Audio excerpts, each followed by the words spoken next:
చెప్పండమ్మా, మీకేం తెలుసో చెప్పండి. దేవుణ్ణి నమ్ముకున్న వారికి, నమ్ముకోకుండా వారికి ప్రత్యేకత ఏంటి?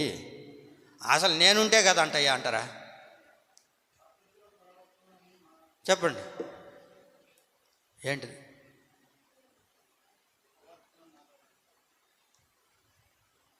వాళ్ళు బూతులు మాటలు మాట్లాడతారు, మనము మాట్లాడతాం. వాళ్ళు టీవీ చూస్తారు, మనము టీవీ చూస్తాం. వాళ్ళు చెడ్డ మాటలు చెడ్డ వ్యవహారాలు చేస్తారు, మనము చేస్తాం. ఇంకేముంది అయ్యా తేడా?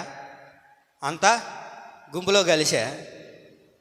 నిన్ను చూసినప్పుడు, నువ్వు ఎక్కడైనా నిలబడినప్పుడు నువ్వేమనేవాళ్ళో తెలుసా? ఒక ప్రత్యేకమైన వ్యక్తిగా కనబడాలి, క్రొత్తగా కనబడాలి చూసే వ్యక్తులకి.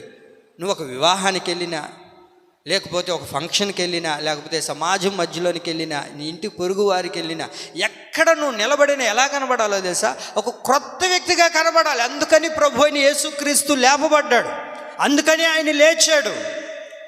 అయితే మనం క్రొత్తగా జీవించగలుగుతున్నాం. క్రొత్తగా జీవించడం అంటే